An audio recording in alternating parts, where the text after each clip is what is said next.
All right, guys, welcome back to the Breaking Boundaries podcast. Matt here, and I'm here with Raphael. What's up? My co-host for the podcast. Yo. And today we are blessed with the presence of my dude, Alexander Padei. What's up? So he is a musician. He is a producer, an R&B hip hop artist, and all around dope dude. So let's have him introduce himself right here. All right, I'm a musician. I'm a what did you say? Push-up expert. Push-up expert. Apparently, yeah, we're talking about that. No, I'm a bunch of things. Yeah, I'm a musician. I'm a producer. I'm an entrepreneur. I do a little bit of everything for sure. As you gotta, know, huh? And yeah, you gotta. And I just.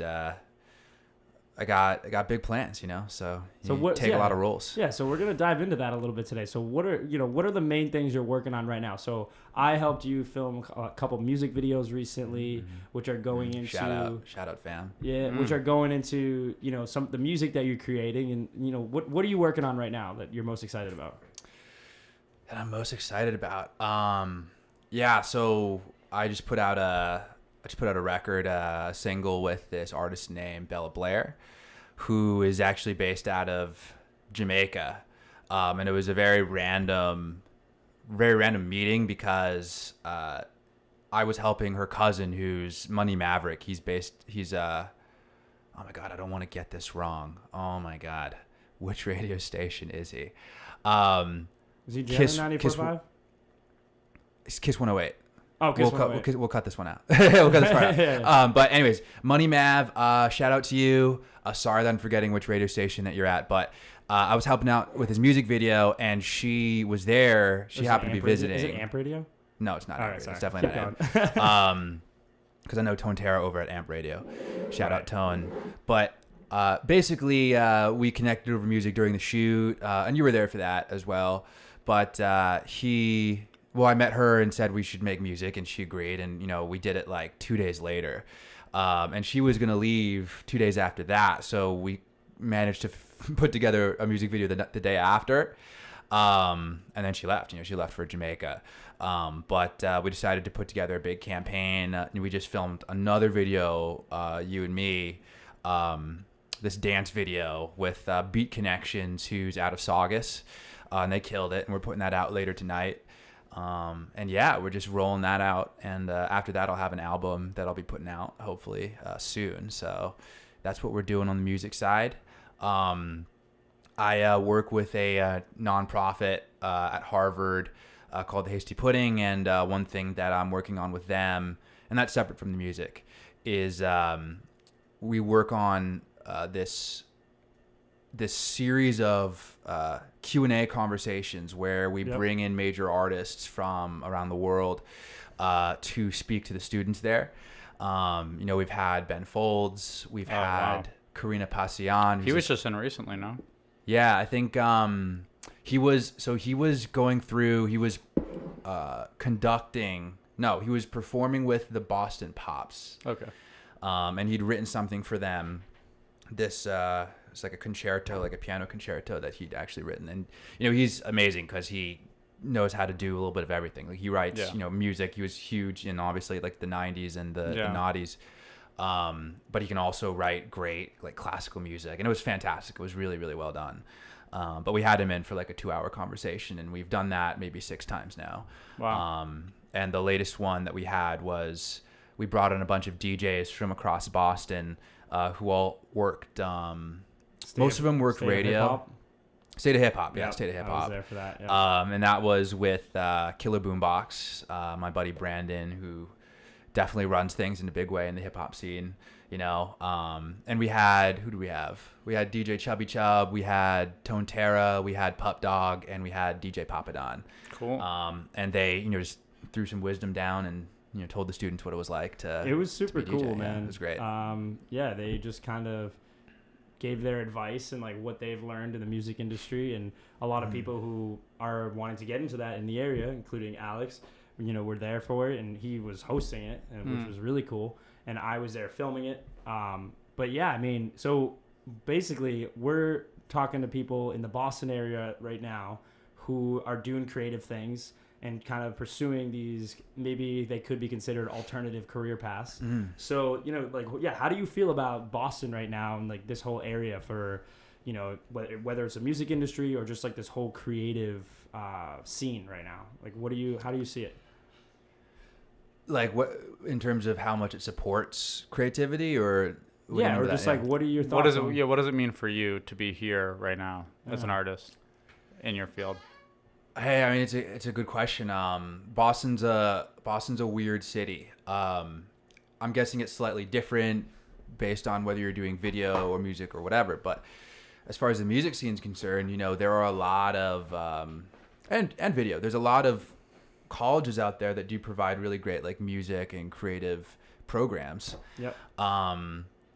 I'd say hip hop a lot less. So, you know, these aren't programs that are really focusing on hip hop as much as maybe like classical music or like rock and all that. I mean, a lot of people don't realize that some of these really huge names came out of Boston. Berklee College of Music is here. Berklee College of Music, you know, what's his name? John,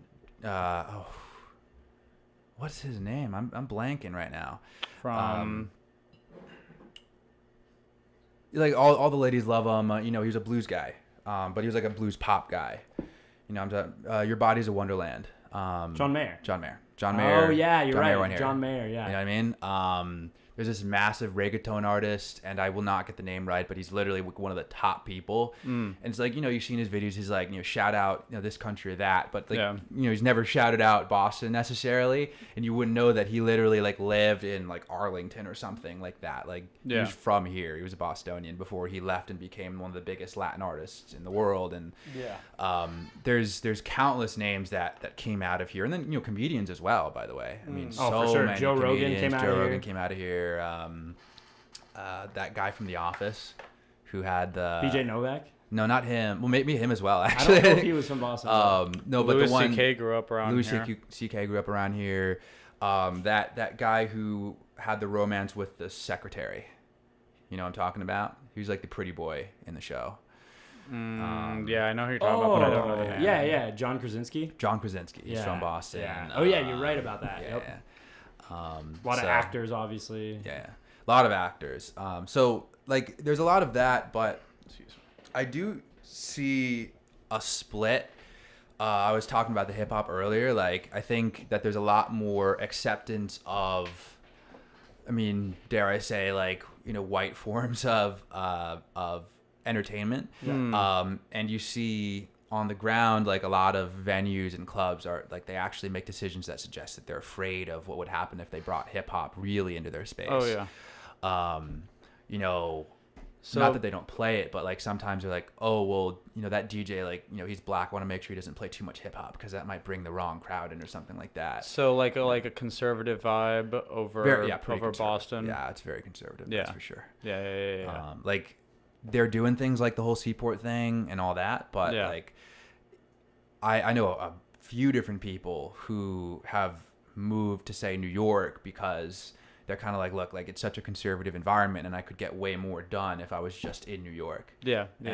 I mean, I myself, like, I go to New York all the time. You know, I have a partner in crime, sort of like the 40 El Shabib to my Drake. Who's a great mixing engineer over there. And, you know, he and I work on records a lot at his studio, which is a huge blessing because I certainly it saves a huge amount of money, and, you know, we grow together as creatives doing that. But there's also a lot of networking that I do, you know, in New York. Of course.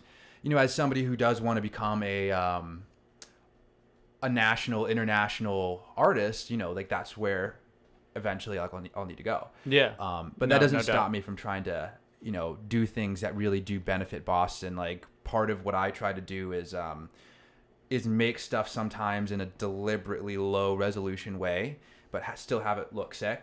So I can say to somebody, look, like, you could make a music video with a cell phone, right? Which we did. Like, you and I did that. And that's part of, like, what I want to express to people in Boston, because I think that there's a lack of sort of independent capacity there's a lot of people that are like waiting for things to happen. Yeah. There's a lot of artists. You can't. Yeah. And that's just not the way that it goes. Yeah. That's Like, what we were talking about today. We recorded a podcast earlier, and it's just like you got to create your own luck in a sense. Yeah. You know what I mean? Right. You got to make the connections and build that network, build that talent pool like with the people around you. Yeah. Whether that's in Boston or whatever, Chicago, or wherever you're at. Yeah, I would say that. I moved here at the end of May. Mm-hmm. And I have a family here. I visited Boston often growing up. And I think, to throw out like a completely unrelated like comparison, but it's kind of like seeing like a Netflix rating of a television show before you like actually watch it. So if it says 71%, you might be like, all right, I'll watch it, but like it's 71% probably what I'm gonna like, Right. You're already going in with that kind of like, that's kind of how I felt based on the amount of times that I'd visited Boston growing up, that I was like, would I shoot? And I don't know if you've seen my work, but like, I mean, especially in college, it's kind of tamed down, I would say, a little bit in the last year or so since graduating, but like always pushing the edge. I mean, people like hanging with blood and nudity and these things that really like convey to me what like our youth culture, like with stress and anxiety and depression and addiction and a lot of these things that I've always wanted to kind of like scream in my photographs. And Boston is not the easiest place to do that, I've found. And I kind of had that like preconceived coming in. And so on the one hand, it's like, since you don't see it here, you almost feel like I'm going to be a fucking pioneer, like then I'll bring it here. And then on another hand, you're like, well, but everybody is wanting to work together and create that stuff in New York. So it's like, okay, well, shit, you know what I'm saying? Just a little more open-minded or a little bit more diverse. More people that are ready to like kind of step outside the box. Yeah. And then this overcast conservatism that makes me feel like, oh shit, like almost afraid to like ask like, well, would you do this? Fucking a little crazy, but and to me it's like more like this is a little bit what I do every day, but and so I can definitely relate to that feeling of just feeling like, well then this is gonna be the first fucking hip hop joint like Denmark for Steve Aoki back in the day or something like that. This is gonna be the first place where like the warehouse or the abandoned whatever that like everyone's gonna know is gonna be where the shows are, or being like, shit, but over here, So I mean, can you touch upon that a little bit as far as like, have you gotten those feelings or thoughts before where you're like, shit, you're gonna bring the soul to where the soul isn't? Yeah, I mean, I think when like the earlier or the closer to nothing that you start at with something, like the harder it is. And I get the sense that like when you go to a place like New York, there's so many different dimensions, there's so many different things going on, like, or even LA, same thing, like it's spread out more, but there's a borough for everybody, right? There's a group of people that fit with what you're looking for everybody. And like what I've begun to realize doing all this stuff and putting together campaigns and companies and all these things is like, it's all about the team, right? It takes two people, as they say, to start a see, I'm like missing words today. Start a movement. So that's the process that you have to go to, and that's like universal no matter what you're about to start doing, whether it be a company or like some record or whatever, and in Boston that process is a lot harder. And I also have this theory that anybody who has the capacity to like be the one who's like, yeah, like I'm gonna start this, I don't care, would be the same person who's like, well, I might as well like move to the place where that's gonna be the easiest, like why would I shoot myself in the leg for that? With that said, I think there are still places where you see a good amount of innovation. Yeah. You know, there's pockets. It's just not the norm. Yeah. You know, it's not the place that people go and they think, well, this is my dream. And, you know, with good reason. I mean, look, like the entire social structure of like Silicon Valley, for instance, is designed to allow like new ideas to flourish. And that's something that goes back all the way to like the 90s. I mean, back in the 90s, it used to be Route 128. It used to be here. Yeah. That was where all the technology was focused. That's where all the huge conglomerates were. But part of what happened there was those companies, you know, as they got more and more established, they started to get more defensive. So they're like, well, you know, our CEOs don't have lunch with each other. Like our employees don't either. Like we have a lot of trade secrets and things like that. Yeah. And you started to see people over in what's now Silicon Valley doing the exact opposite. They're like, oh, well, we're just like a bunch of people who like, you know, we're doing stuff in our garages and all that stuff. We're still friendly with each other. You know, like Steve Jobs and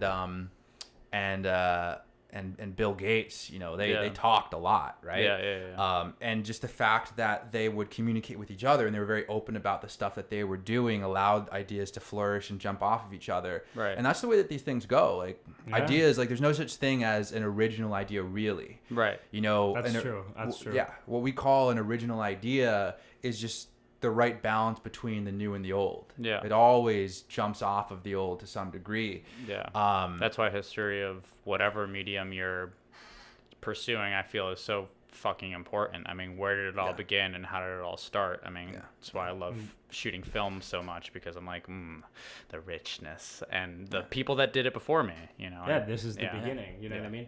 And that's what, that's a good point. And like, if you reject how it started, then you're kind of missing a lot of what you're even doing. Like if you're in that space in photography, or it could be music. Well, like, also I don't like classical music. You wouldn't be listening to anything if there was no classical music right now. Like well also you can like really even like, I mean, if you truly have those horse blinders and you're like, I don't know what anyone else is doing or what they did before me or what anyone was, you think that everything you put out there, you're like, that's the most original fucking shit ever. And everyone's like, okay, like, you know, which is fine and sometimes okay. And sometimes it's like, that's what gets to people to like, they just really have no idea. You know, when a rapper's getting interviewed and they're like, oh, so have you heard this? I don't really, no, I don't know. Have you heard this new single? I don't really, no. Yeah. And you're like, oh, damn. You know, so it's interesting. You're not in the know.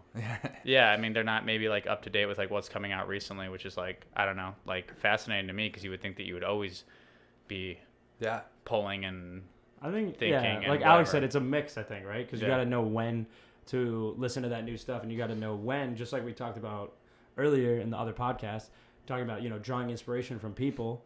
Whether that be, you know, musicians or whether that be guys like Gary Vee or whatever, it's like you got to know when to turn it off and then actually take action, because you could just spend the whole day listening and getting inspiration and then not doing anything.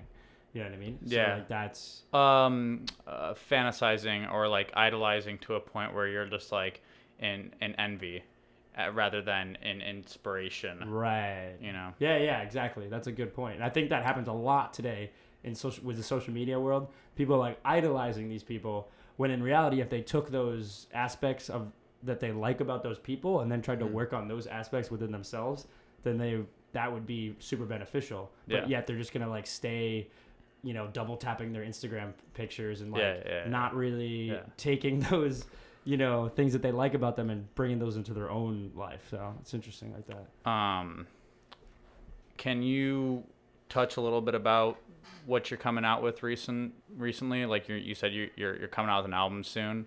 I haven't listened to much of your work, and you know, I mean, but like, can you talk a little bit about like what inspires you, what goes into that, and how that kind of came to be a collection?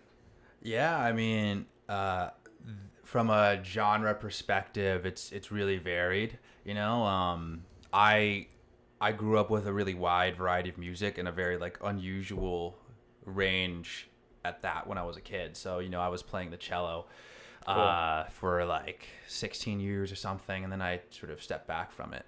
But then in high school, I transitioned into like rock and roll. I was playing guitar, I was learning how to sing, and then I joined like an a cappella group in college. Nice. And actually toured with them. So are you still in school? No, I'm out. Yeah. Where did you go? I went to Harvard. Cool. I graduated winter of 2017. So almost 2 years ago now. Okay. I was May of 2017. Hell yeah. 17, dude. That's that's the year. 15, bro. 15. oh, okay, whatever. Well, no. So I was social class of 15, but I graduated. He's my exact age. Yeah. Oh, okay. So I'm 24. Right. Hard. But I took extra You're a little time. younger, yeah. You know, Yeah. I took time off. But yeah, so like my background came in bits and pieces, fits and starts, and like when I was about to enter college, I actually went to my uncle's over in San Diego to just visit him, my aunt, my cousins, and he was a big house guy, or more of a big trance guy. Oh, he had this cool. like massive surround sound system. He worked for Sony, and they gave him like cheap equipment, I think. Nice. And he played me this incredible song, and I still remember it. It was called Amsterdam by Luminary. Yeah. It was Another like, one. 8 minutes long. Yeah. You know what I'm talking about. And it was dope. Like I loved it and really sort of fell in love with it right then and there. And I just happened to walk into a Best Buy and found this like $40 DJ software called Virtual DJ, and started DJing on my laptop, and started trying to throw parties and stuff, like stupid stuff, when I was in college. And I finally decided to just go in on a couple of speakers, like serious speakers and entry-level DJ equipment. And I thought I'll probably pay for this by getting DJing gigs. Yeah. And I was really terrible. Like I actually I started a nightlife company just so that I could DJ these parties. And I remember putting out a form for the first party we did where I asked people like, "Oh, what did you think about the DJing?" And I had my buddy open for me, and everybody was like, "Oh, the guy who opened was sick," and like that second guy was terrible. The reason being because I just wanted to play house music. Yeah. And I was like so proud of being a house guy. Yeah. That I got offended when anybody was like, "Oh, well, could you play this or play that?" Yeah. But one day I was actually, like, fast forward maybe a year, I was invited to DJ to open for this guy named Clinton Sparks, who's like a hip hop guy, and they're like, "Look, like you can't play house. You can't play house music. Like you have to play hip hop." So that forced me to spend a week. Like I picked the top 100 hip hop songs and just like played around with them and got used to them. Yeah. And that was it. Like I just loved hip hop. I literally accidentally fell in love with hip hop. That's dope. And that's the go-to for me. Hip hop, R&B, that whole thing. Like everything that emanates out of that is the center of what I do now. Very cool. With the exception of reggaeton, which is, kind of somewhere else. Sure. But now it's hip hop, R&B, reggaeton, and like sort of everything in between. With this extra context of all the other stuff that I've done in the past, which is a really great thing because it's made me extremely flexible. Yeah. Extremely flexible as an artist. So, I'm doing this reggae track with Bella Blair, but I have some sort of poppy / reggaeton stuff coming out too. So like Caribbean versus Spanish, which are two different things. I've put out hip hop tracks in the past. I've put out R&B tracks in the past. The album that I'm talking about is on the darker side. It's sort of like that, like when Drake does R&B, that Toronto sound, Majid Jordan, Division, some of the darker stuff by Chris Brown, that sort of thing. Miguel, you talked about. Miguel is yeah, absolutely. I missed his concert. I'm so pissed. So that was recently. That was recently. Yeah. So like what so you talked about how that first guy was great and that second guy was trash. What was kind of going through your head when you were doing all this? I mean, were you like, I'm gonna fucking like sky's the limit, or like you were kind of like, I mean, I guess I'll fucking do some events if I want to afford this, or were you like, man, if my stuff's bad, does that mean I'm ever gonna be good? Or like, yeah, it was your mental. It's so funny process. because I actually didn't even see the results of that form until like 3 years later. So when I saw it, I was laughing. Okay. I was like, that's so funny because it's so true. I really Yeah, did suck. sure. Like, Yeah. you know what I mean? Yeah. But so that there was an irony there because I remember at that point being so excited about house music and thinking like, oh yeah, like I could absolutely do this. I could be dope at this. and I'm still convinced of that. Like I'm, Yeah. to be honest, like I'm still convinced like, oh, like I'm the dopest DJ out there. Sure. But that's also supported by the fact that, every time I DJ, people say like, that was phenomenal. That was really good. Yeah. You get a lot of compliments. The interesting thing about the way that I go about my creativity is that I'm like super messy about it. So, there are DJs out there who are mentors of mine, like DJ Tontera, DJ Papadon. They have multiple years on me, and for sure, like they're at least as good, if not better, than me when it comes to playing to the crowd. But they also have, I'd say, a precision about them. Whereas with me, it's like, I'll mess something up, or like I'll spin the record and it's like too loud and it's a little jarring, like here or there. And I'm still like that, I don't really seek out the perfection. And I think that the reason why that is because for these guys that I really look up to as DJs, but also maybe as producers or like you as a videographer or whatever, like oftentimes I enter these spaces as a guest. And I know that, I know that I'm not necessarily going to be I'm not necessarily going to be like the greatest DJ of all time. I'm looking to combine these different skills into like one person. And that's something that I've done just historically, like I learned how to do this and then I learned how to do that. I'm a DJ, I'm a producer, I'm a recording artist and all these things.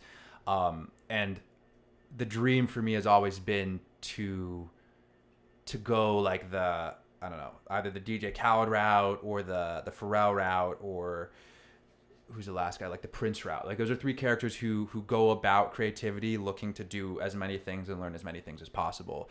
With DJ Khaled, he takes that top level approach. Because back in the day, he was absolutely the one creating the beats and making the records. But nowadays, he has this team around him. And when people say, oh, like DJ Khaled isn't doing anything, I actually get a little pissed off. Oh, yeah, of course. Yeah. It's like, actually, like when he says he's the one who like put the record together, like he actually means it. Like that's not a joke. Yeah. He's the one who found the talent. He's the one who decided, this is the guy who's going to be on that. This is the beat that we're going to use. This is the singer that's going to be. And he has all these resources in terms of relationships as well, to make the music videos happen. That really is a brainchild of DJ Khaled's. Yeah. And I have immense respect for that. Hold on for a second, guys. We have to check the cameras because there's a 30-minute recording limit. So, Alex, hold that thought. We're going to jump back into it in a minute. We're new to this podcasting thing, so we're just ironing out the details as we go. But I will be back in a minute. All right, guys. Sexy guy. We reset the cameras, and we are back. Back in action. We are back in action. Boundaries. Breaking Boundaries podcast. And we have Alexander Padei, a.k.a. Alexander Padei. And yo, that's a sick last name. Yeah, why don't we jump back into what we were talking about? I think you were talking about DJ Khaled. Yeah. I mean, he just has that top level approach. Like he's one of sort of three people that I really look to for that style of creativity. Yeah. With Pharrell, like, I mean, it's sort of similar. Like, I mean, he was the one who designed, for instance, the campaign for Happy, right? Like, he comes up with this record, which, by the way, I'm sure he came up with it in 4 hours. I have no way of knowing, but like, I guarantee you, he came up with the song in 4 hours, and he's like, wait, like, let's do something that just completely tugs at the heartstrings of everybody around the world. Yeah. And that takes casually. Yeah, I mean, but it takes a certain level of, I wouldn't say fluency, but ability to communicate across many different creative lines.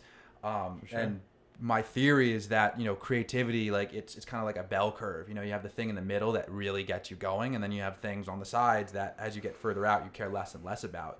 But, sort of jury's out for me, like in terms of music, which particular thing I care about the most, but I know music's the thing I care about the most. Yeah. And then you have like, videography and like photography and like public speaking. I do some of that stuff, and, business and marketing, like those are all sort of coming together. And I like engaging with all of those things, to varying degrees. So, I use them. And I can see it in the future where, things get serious, and because I have the capacity to use these different skill sets and communicate with somebody else who's much better at editing or video or photography or whatever than me, I'll be able to move forward really fast. And that's, yes, that's also been based on just out of necessity, you know.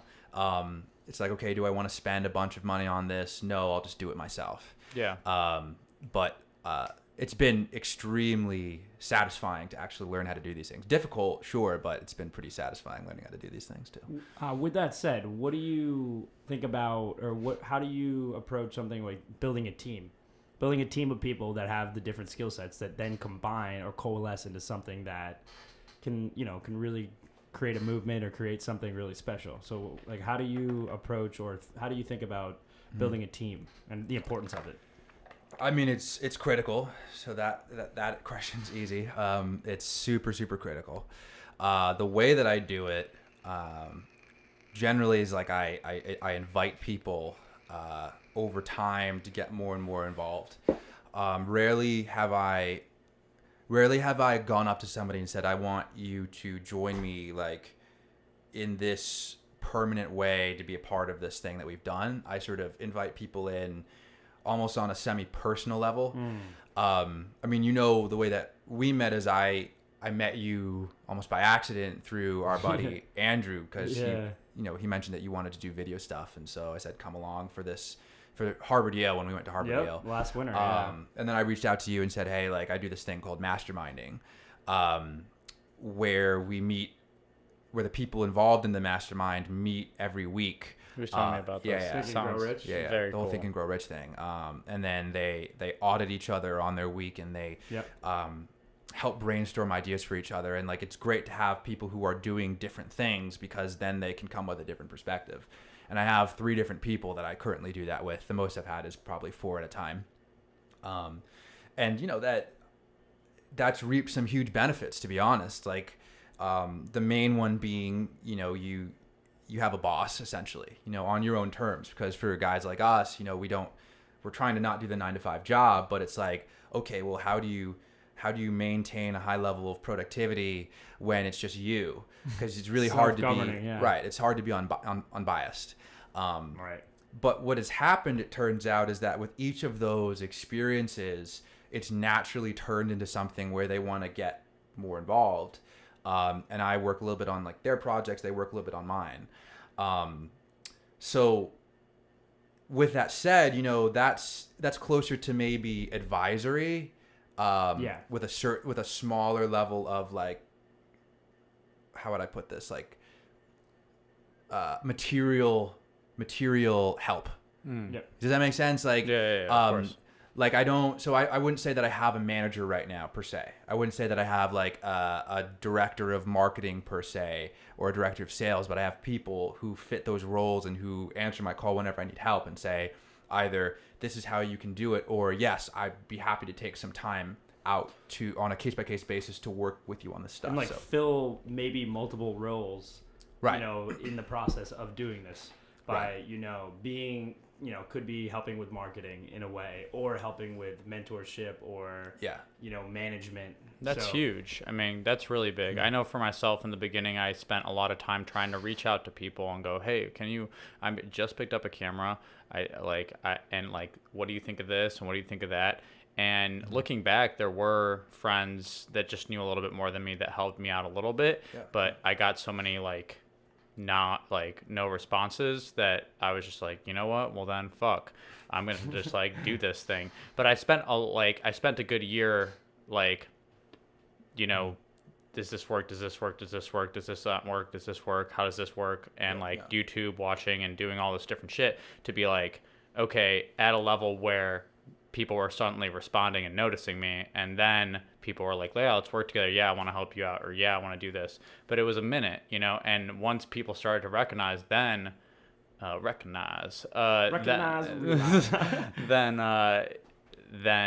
wanted to help out. But it's really important. I mean, so important. And really just having people around your area to be like, hey, what are you doing? And what are you doing to continue to make it, to not, like you said, have that 9-to-5 job. I mean, and just, you know, have people holding you accountable, right? That's mainly what it is. And then also just making sure that you're not slacking. Yeah. And when you know, because it's easy to lie to yourself Yeah. Right? And Yeah. be like, oh yeah, Sometimes. I'm doing Depends. what I can. Yeah. Yeah. You know what I mean? Yeah, totally. And you can make it, it's easy to make excuses, right, Yeah. for yourself, but when you have somebody else telling you, yo, like, you better... They're watching you. You better freaking tighten this up, because that's going to cause issues in these other areas. Your inner competitive doesn't want to, like, come with nothing to the table. Yeah. Like, I think that in order to be a flourishing artist and be making a living, like, you have to be, like, one of the things you have to be, like you mentioned earlier, like, you have to be a self-made entrepreneur. And part of being a self-made entrepreneur means you have to have a little bit of drive, a little bit of competitiveness, ideally a lot of that. Yeah. But, you know, at least a little bit enough to not show up with fucking nothing. You know, so you want to be... I've noticed for myself that, like, I can fall into these, like, week or two, like, spans where, like, I feel like I'm not creating shit or I'm not doing shit, because then I go, oh, that's because I'm not doing shit.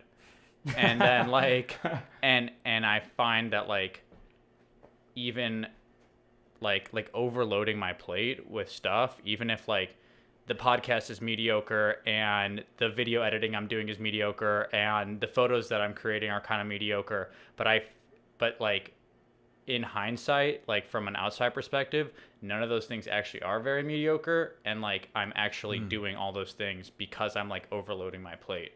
I'm like, I'm always involved in things.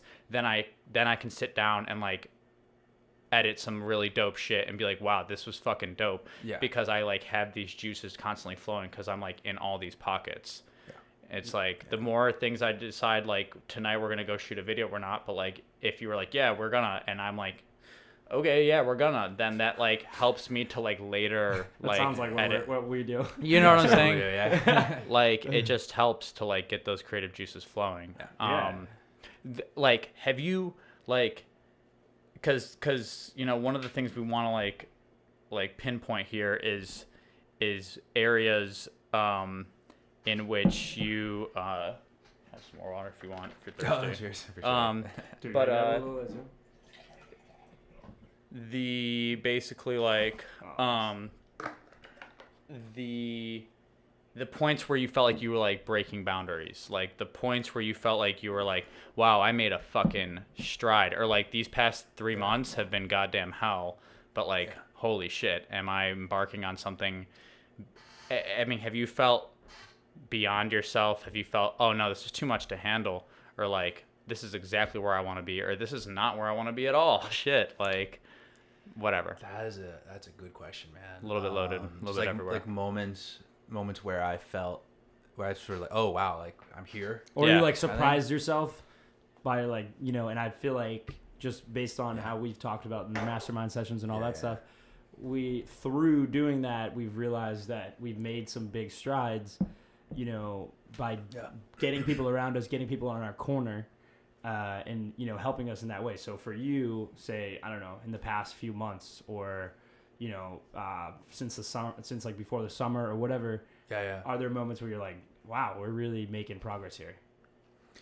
Yeah, I mean, I was just reading in my journal, and, like, I do write in a journal every day. I write 2 pages, and I was looking back, and I looked at, like, October or something. Keep going. And it was like, I was like, oh hell yeah, like, I just made 1,000 fans on Instagram or something, and it's like, well, I have like 6,000 now. You know what I mean? Like, it felt really good, you know? And just looking back, I think that it's usually after the fact that I really think it through. Like, oh wow, like, you know, this is kind of cool that I'm even doing this. It can be easy to lose sight of what it is that you're actually doing in the moment, and how cool that thing is, because you're, like, stressed out. You know, you're like, I have to do this. But even, like, last Friday when we were filming, you know, we had, like, 6 really talented dancers, or 5 rather, really talented dancers, Beat Connections, based out of Saugus. Like, you know, they're doing this video, and we're looking at the footage like, oh, this is going to be, like, really, really cool. You sort of, like, think to yourself, like, well, this is way further than, you know, what I was thinking of doing, like, even just a year ago. You know, we have this full campaign. You know, I'm working with an artist who has, like, 100 times as, not 100, but, like, 20 times as many views and followers as I do. Like, clearly aiming up, but aiming up successfully. like you can feel the upward trajectory and you can feel the potential. And I think that oftentimes, when it comes to building a career as a musician, it's a matter of like building the resolution of what it is that you're trying to do. Certainly that's been the way that I've approached it. 'Cause like, I started out just like making crappy little beats, they sounded like they were made on GarageBand or whatever. And like over time, the scope of what you're doing increases, the quality of what you're doing increases. Yeah. And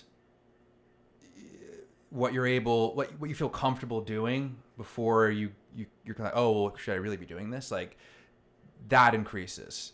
Like your creative comfort zone increases essentially, right? Yeah. And so for instance, I'll look back at music from like a year or 2 years ago and be like, wow, like this is terrible compared to what I used to do. Same thing we were talking about earlier. Yeah. But you wouldn't realize that you made that progress if you didn't actually go back and look, because it's only in hindsight. Because you're looking at your stuff now and you're looking at it through the lens of you now, because your expectation of yourself has increased dramatically.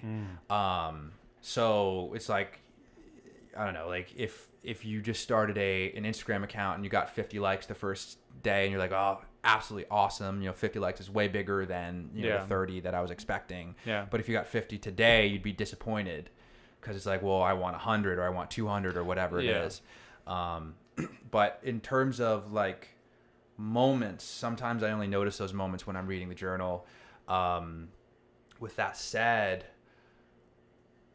I'm just trying to think of like a particular moment that really like hit me. I was like, wow. I did my first live performance. That was a pretty big moment because I sort of psyched myself out for like a good year and a half in terms of doing like a real full live show. Yep. And I finally did it. And there was something that sort of unlocked in my head because, as I said, I sort of work by learning how to do everything. But I was preventing myself from like doing shows and like pushing that side of things and really representing my music. 'Cause I was like, well, I don't feel like I'm ready to perform. I need to figure that out somehow. I felt the same way. Yeah. So by actually performing, and the performance went really, really well, by the way. Yeah. So it was a classic case of like, I should have done this 6 months ago. Of course. The music had been ready for a very long time, but I held myself back in this particular dimension of what I do. Sure. That when I finally let go of it, let go of the fear or whatever, I had this realization. It's like, well, this could be it because I can't think of anything else, because after that point, it's like, it's just a matter of scale. You know what I mean? It's like, yes, I know how to do this. And in fact, that's been consistent across all the things I've learned. Like for instance, learning how to rap. The way I learned how to rap was I like wrote poetry in high school. Yeah. And then I learned how to do public speaking in college, and then I put them together. And there was this element of like, theoretically, I know that I could definitely do this, but then it went from theory to applied. Like I do this. I am a rapper now. And that was a very quick, sudden switch for sure. It's just like, I'm a rapper now. Which, by the way, like that feeds into what I said earlier, which is like, okay, I consider myself a guest in a lot of these things, because, again, like I've only been a huge fan of hip hop for like 3 years, and compared to somebody else who has loved it since they were born or whatever, like, you have to like defer to other people. Oh, you're one of those people. Oh yeah. And my love for hip hop is very, very deep and very strong, but again, like I also love all these other things. And for me, ultimately it's about, creating, it's about expression and all that stuff, just in general. Yeah. I would never say that I don't care. I'm just very aware of the fact that there may be others who care more than me about like what the rules are, or like, maintaining respect for various things that are considered par to hip hop or whatever. Like I'm more likely to experiment. I'm more likely, like for instance, when hip hop just started bringing in R&B singers to do the hooks. Yeah. Everybody was like, oh, that's whack. Like, that's dumb. Like, why would you do that? I would probably be one of those people that's like, oh, that's kind of cool. Yeah. Like, because I wouldn't care as much about, oh, this is the way that it's been done. Like, I've never cared about, like, this is the way that it's been done, because, I just keep on moving around and doing all these different things that I'm like, whatever gets the job done, is what I'm going to do. So yeah, I mean, I think whenever I realize that I can, not just theoretically, but actually can do something new, it opens up an entire like dimension of possibility that's really satisfying for me to move forward. No, that's what I want to touch upon too. Like when you did your first live performance, right? And kind of talk about like what you mentioned about kind of the fear of that, or the fear of actually doing it. Because I think a lot of times it's like everything that we need, we already have, essentially. Like anything that you want, you already have. It's just kind of how you shift your thinking around it. Yeah. And your fear is a big deal with that too. So, you know, maybe I'd like to hear a little bit more about that. Like how did it feel when you actually did it? And maybe how you built it up in your head. It wasn't really such a big deal, maybe. I don't know how you think about it, but I think that can be what holds a lot of people back, is the fear, and a lot of it's in your own head, and it's not even real. It's just this like pretend, hypothetical, it's like basically I think about it as all these things with like fear or like worrying is like using your imagination in the wrong way. Yeah. Like you should use the best way to use your imagination is to like create all this like infinite possibility and all these things you could do, and like, these positive things, how you can like change your life or help other people. And then the fear and all that is like, or worry is like using your imagination in the opposite way. How can things go wrong? How bad can I fuck it up? Type thing. So like,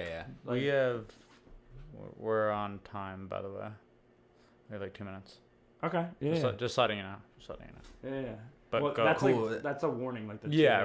Oh, my bad. So I mean, my answer to that would be the way. I think that the way that fear comes out for me is procrastination. Yeah. At the end of the day, like that's what it is. So much. I was super lucky to read to identify and read this book called the War of Art. Yeah, great book. Such a good book. Fantastic book. Stephen Pressfield. Yeah. So he talks about what it means to be a professional, and part of that is just like showing up every day, and also like not taking your work personally. And when I am procrastinating, it's generally because I am taking the work too personally, because it's like, oh well, I'm worried about like what people will think. Is it ready? Maybe there's something that I didn't like about it that I want to fix, but then I'm procrastinating on fixing that and all that. And then there's records that'll like sit in the library for like months before I finally come back to them. But when I have an opportunity to be forced into doing something, I'll generally do it. Yeah. For instance, I was the marketing director for TEDx Harvard College back in 2016, 17, I believe. And at some point somebody was like, hey, like you're a pretty good speaker, like why don't you be the MC for it? Which meant that instead of giving like one 18-minute speech, I was giving 18 one-minute speeches to like introduce people and like joke around and pass the time. But it was intense. It was like, okay, speak in front of like 1,000 people. And I'd actually been taking some public speaking classes and improving my speech and all that stuff, but it was still like, oh wow, really? Like, so what I did was I actually just immediately said yes before like, the fear kicked in, and then it was like, well, it's too late. You can't, now you're already, but people don't realize like how real that is, and how like the people that they look up to, they go through the exact same thing. I mean, oh yeah, of course, they have to go through that. Martin Luther King talks about that situation. He says like, honestly, like they asked me to do this, and if I hadn't said yes within 5 seconds, I would have said no, because I thought to myself right after, well, wait a minute, like I'm way too young, I'm not the right guy for this job. So he talks about going through the same exact thing. And I remember feeling that the first time, and then the second time when they asked me to do it again, they're like, you did a great job last year. We'd really like for you to do it again. And I was like, I really don't want to do this, but yes. Yeah. Like that's what was going through my head. In my head, it was like, no. And I just said yes. And that forced me to do it. Right. And I had that under my belt when these people just hit me up randomly and said, hey, we've heard your music. We really like it. We'd like for you to perform. So same exact thing. I was like, I don't want to do that. And then I just typed yes, absolutely, into like the DM on Instagram where they hit me up. And the way that I dealt with that was slightly different from what I'd done before. I actually texted my mom and said, would you get like 6 people together and tell them to come by the night before my performance? Yeah. So I can do a test performance. Yeah. So yeah, and so I let the fear play out there. Yeah. I did a test case, and I'd actually told myself for the last year, like, when I finally perform for the first time, I'm gonna do that. I'm gonna do a test case so that I know exactly what it feels like. Totally. And thank God I did. I mean, even with that performance, everybody said, "Oh, you did a great job. That was phenomenal." But you know, I felt way better doing the actual performance when I showed up the day after. So yeah. Yeah, no, that's just one more thing before we wrap up. But sure, man. Based on what you said, so last winter I got asked by my university that I went to, that I graduated from, Worcester State University. Shout out, my alma mater. So they asked me to come speak at the Communication Honor Society induction ceremony as the keynote speaker. And I was like, at first I was like, really? You want me to be the keynote speaker?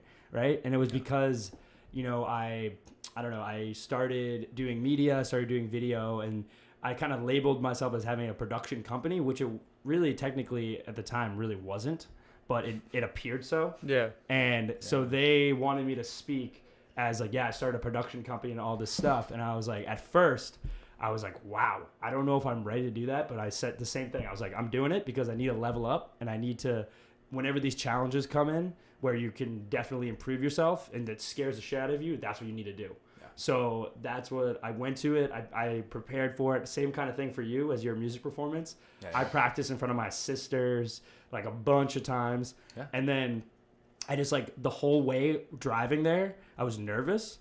But I was like, you know what? I'm gonna kill it. I'm gonna kill it. Like, and I just kept like, and then I kept repeating the speech and stuff.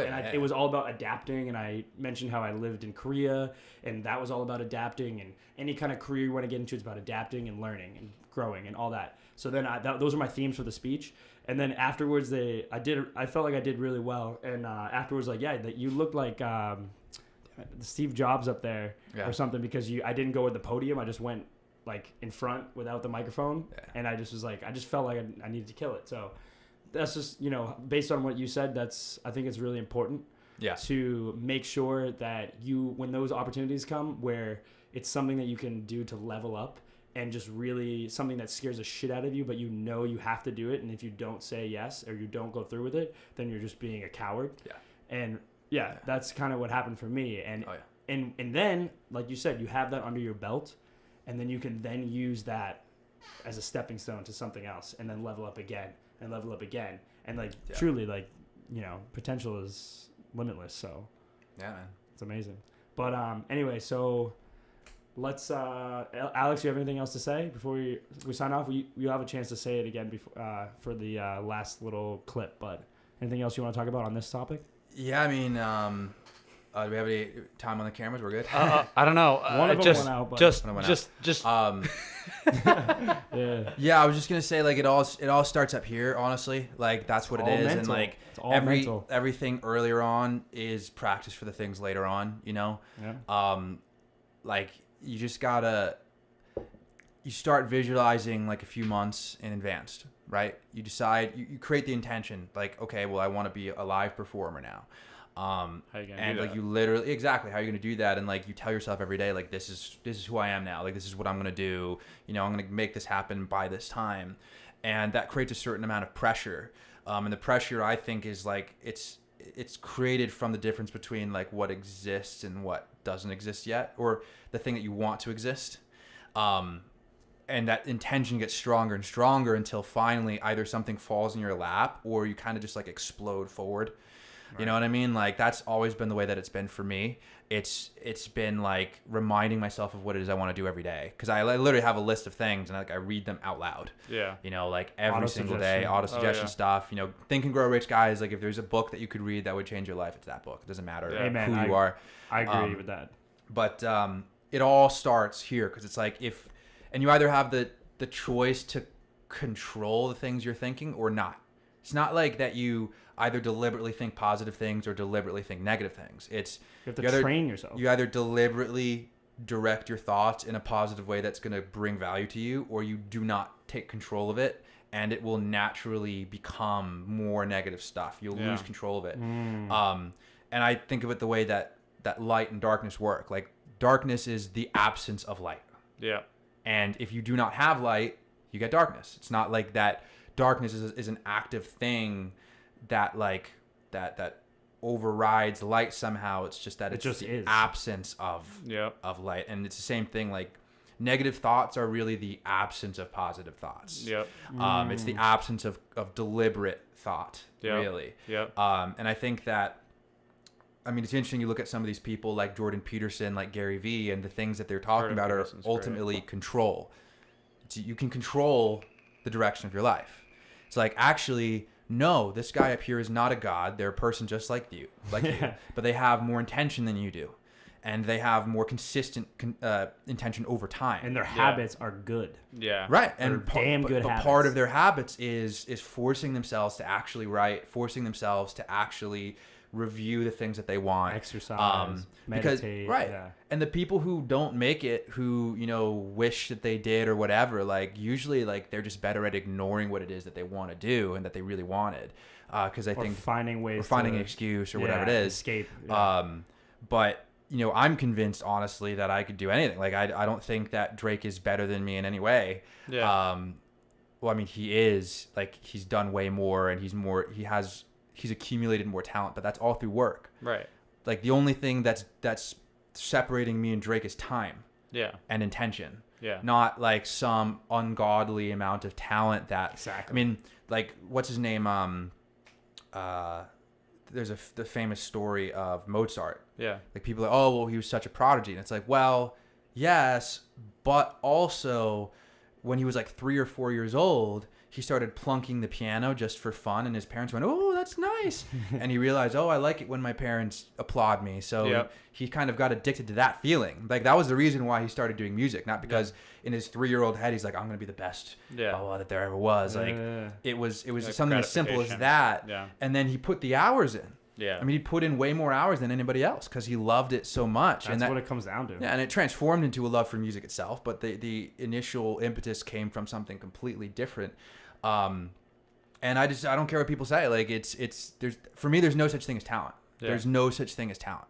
Yeah. And that's extremely freeing for me. Yeah. Because it's like, yeah, I could absolutely do anything. I could absolutely do this. I could absolutely do that. You know, there's zero reason to blame anybody else for where I'm at.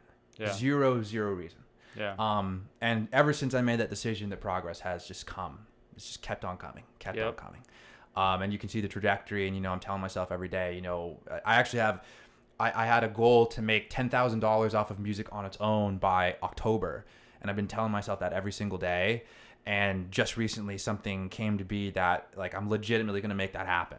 Yeah. And there was an inkling in my head of, oh, well, you know, I wonder if this is going to happen. But I just kept on telling myself every day. And then something literally fell in my lap because I was just pushing forward and kept on doing things. And that's how it goes. Real. You know, like it's like magic. Yeah. It's really like magic. But like, but yet it's not because you have the intention. Yeah. You know what I mean? But yeah, that's it. I mean, I guess I'll sign off because all the cameras have turned off. All right. So guys, we appreciate you guys listening to another episode of Breaking Boundaries podcast. I love podcasts. Yeah, podcasts are super dope. We're having a lot of fun. We're new to this, and we're learning as we go. We got a bunch of cameras rolling, getting different angles, and we're learning about the audio equipment, but it's a ton of fun. I just love having conversations with people. That's really what it's all about. Hell yeah. And yeah, Raphael, how do you feel? I feel fucking great. I feel great. I feel inspired. I feel like I'm already learning so much just on the first couple episodes about other people, which has helped me learn about myself, which is a lot of what I wanted to gain, but also sharing what we're going through with the world is really important to me. So I've been having a blast, and I think we're capturing some pretty quality stuff. Hell yeah. Amen, brother. And I want to just say thank you to Alex for being on the podcast, sharing his wisdom, telling us about the music industry and all the music stuff that he's doing and beyond. And yeah, I'm stoked to be around people that are just killing it and that are really motivated and really, admitting that they have areas where they want to improve and really just having a lot of intention and just bringing those ideas and that energy to life. So I just love it. It's amazing to me. And yeah, guys, we appreciate you guys watching. So we'll have all the links down below. Please drop us any comments, any suggestions, anything that you want or anybody that you think we should interview. Please let us know. We love hearing your feedback. Hell yeah. And all the links to Alex's social media and his music. Check out his music. He has some dope stuff, some dope content that some of which I've helped him with. So with the video side of things, but yeah, his music is dope and making big moves. So definitely Alex, check it out. Want to say anything? Yeah, guys, check it out. Changed Up. We got a music video out. We got a dance video out. I'm a DJ. I'm a music producer. I'm a rapper and singer. All those things and more. Check me out at alexanderpadei.com. That's PADEI.com. It should be down in the links. Peace out. Hell yeah. Boom. Peace. Thanks, guys.